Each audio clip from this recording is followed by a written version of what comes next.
Hey there, my name is Eugene Murray. In the esports world, they know me better as Eugene Abu Dhabi. I am a TV broadcast journalist by day. Basically, I do hard news. Um, yeah, that's my day job. And on the other side, what Gamer asked me to talk about was the esports side, the video game side, my personal favorite. And how I got into that. Well, in 2020, with the rest of the world, we were all indoors, enclosed like hermits. And it was boring. And I love video games. I've always done that since I was a kid. And for the first time, I just put like 20 of my friends into a WhatsApp group and we started just playing COD Mobile. Eventually, the WhatsApp group gained traction on its own and strangers joined. And eventually, I just started live streaming it on YouTube as strangers played through the year. We had nothing better to do. And I thought, why not translate what I do for a living into the esports world?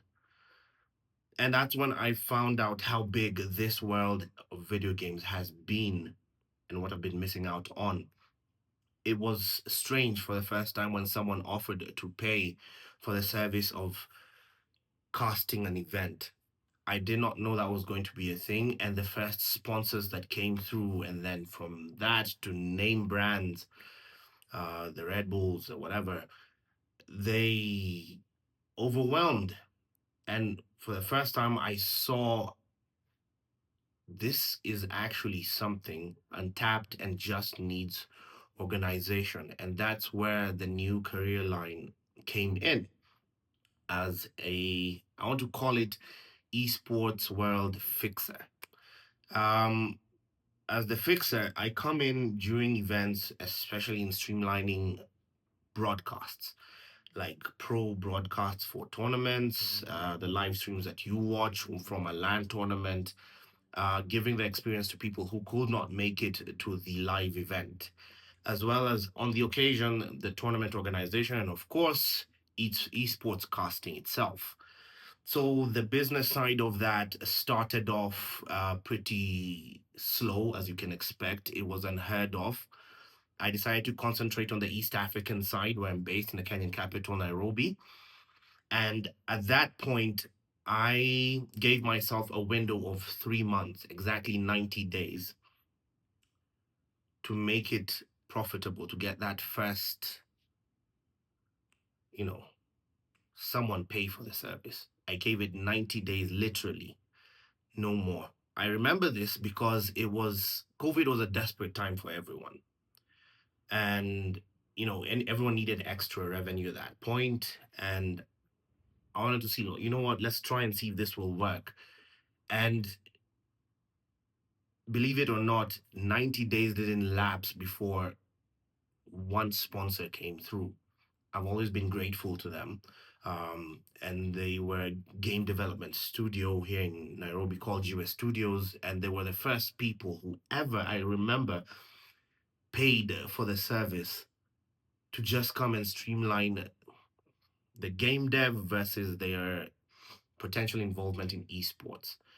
And from then on, eventually came to traveling a lot, from here to Paris and even to GamerX. And GamerX was my first real exciting all African event.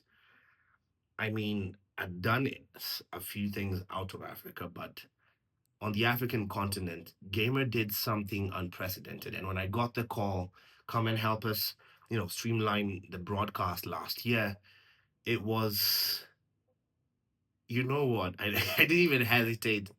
Honestly, if they offered, and I hate that I'm saying it on their platform, I'd have done it for free because I was that excited about just, you know, seeing the challenge, the African challenge, and what potentially could come of it.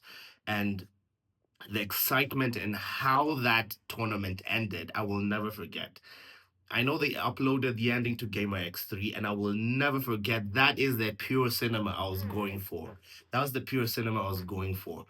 And eventually it has paid off. It's streamlined itself. There many people who would want to involve themselves in the world of esports in one way or another and beyond the pro gamer aspect.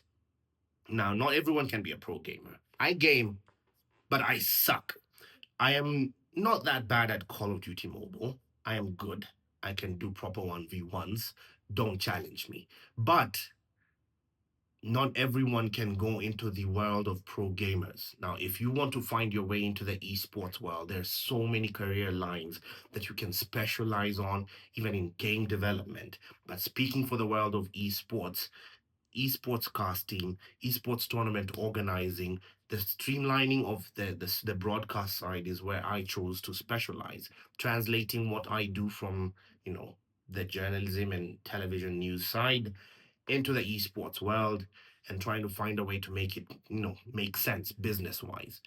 And most mistakes people make when they go, even tournament organizers speaking to potential partners is walking into the room thinking, I want your money, I want you to sponsor my event, rather than the mentality of what can I offer them. You have to have value to create to begin with, which is, one thing most people miss. Walk into a room thinking, what can I do for you? What problem can I fix for you in this world of esports? And I think that's pretty much it for this. That's pretty much it for this motivational talk. Either way, back to the game. I'll catch you when I catch you in the lobby or an event. Bye.